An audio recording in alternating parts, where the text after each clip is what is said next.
Hey everybody, welcome back to the channel for some more Escape from Tarkov, and today I'm going to be starting my Hardcore Tarkov Challenge series.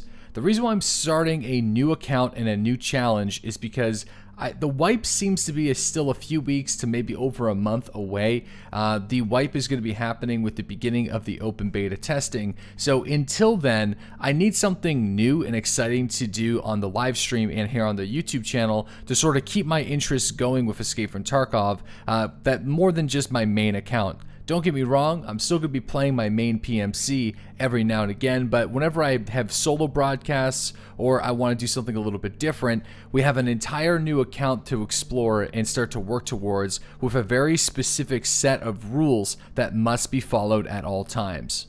These rules are going to make the game brutally difficult, and I only recommend that you play this way once you've learned enough about the game where you can actually consistently survive raids and fight off PMCs. So why is the Hardcore Challenge so difficult? Well, let's dive into some of the rules. So, the first core rule: money cannot be used to buy anything from the traders. That means ammo, medication, armor, and weaponry. Nothing can be purchased from the traders with money. The only thing that you can use money for is to repair the armor that you find from your raids. You are not allowed to insure any of your gear.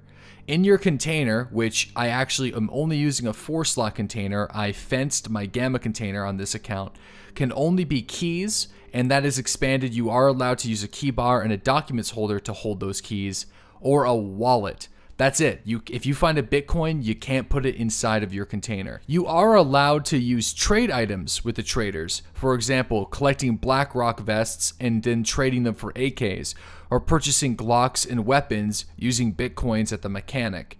And since you can't buy a map, because the only way you can get a map is by money, you're not going to be able to throw a map into your container. So you're going to have to get a random spawn every single time for every map.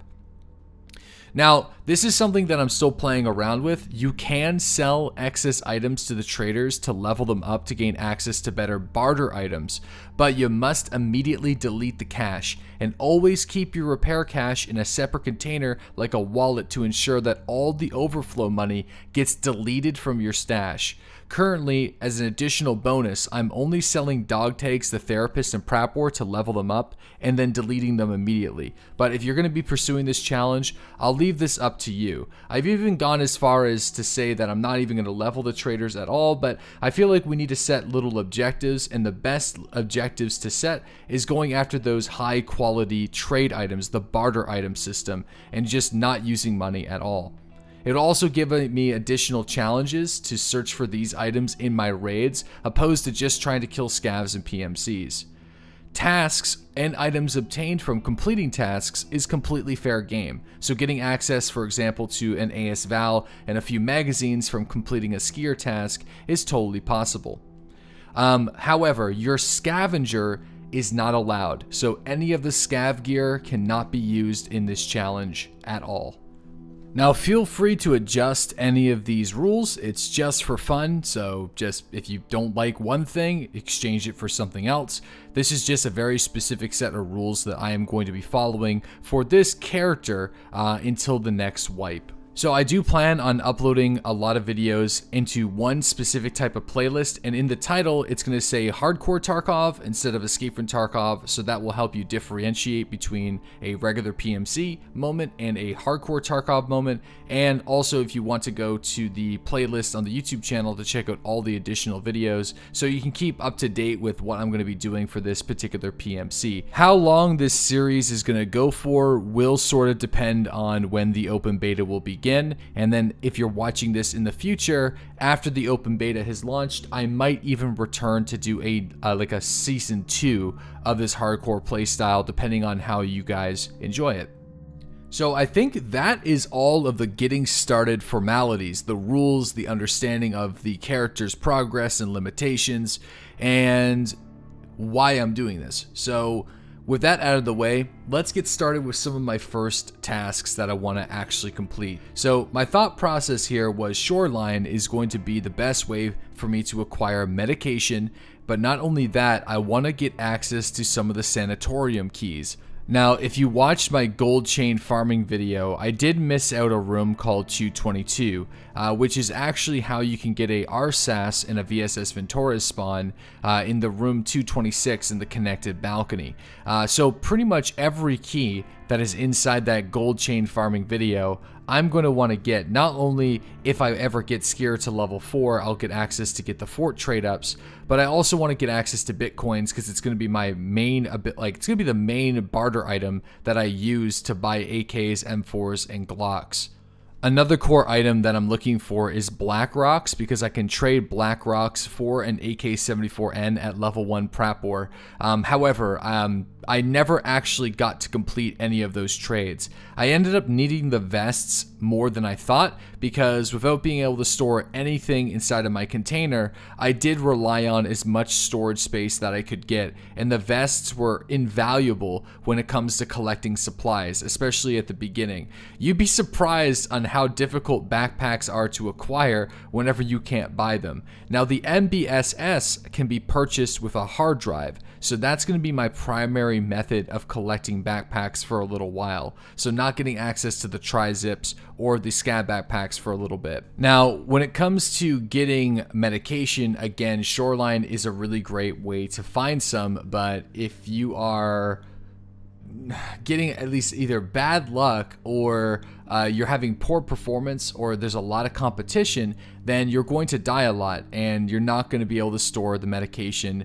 So every single time that you die, you basically gain nothing. So I was actually having some really good luck finding the medication, but having really bad luck escaping the raids with that medication. One point there was somebody camping in extraction and I got caught in the process, and various other times I ended up using the medication that I found just to survive the raid and then basically left with nothing. So Shoreline is definitely the best way to farm medication, but sadly I wasn't as successful as I thought I would be. Now, when it comes to finding weapons and ammo, of course, killing scavengers is totally the way to do this. Now, I consider myself actually pretty good at killing scavengers with just a hatchet, even with no soft skills, no armor, no medication. So the one area though that I definitely had the most consistent success in was at the hydro station on Shoreline as well. The scavengers would patrol around this little area and they would get stuck along the walls or next to tin containers, or would be distracted by gunfire at the gas station or the health resort and looking in a completely different direction. And then I could plan my movements and then go for a quick kill, always trying to go for those headshots. I also got pretty lucky by getting grenades at the grenade boxes that spawned on the road to customs extraction on Shoreline. So whenever I spawned there, I always made note to go for those grenades. If Shoreline was performing better, I would have been playing Shoreline non-stop because of all the weapons that also lay around the map. There's AKs that you can find with full magazines and Vepers without full magazines, but a Veper is extremely valuable at the beginning of this game. Any weapon is. So Shoreline is definitely the best. But like I said, I was getting some of the worst performance I had on Shoreline, and it was really preventing me from enjoying myself while I could just go to customs, woods, or factory to farm some supplies. So ultimately that's what I ended up doing, going to those maps that were really subpar with actually getting medical supplies. Because keep in mind, a lot of the medical supplies that you would get on a map like Customs need to be acquired through keys. For example, 210 and 214 are really good for medical supplies. Now, 114 I was actually able to grab because it's a pretty easy key to get, but you also need to fight your way through the PMCs, or you need to kill the scavengers at the military checkpoint to loot the car, and it's not always there.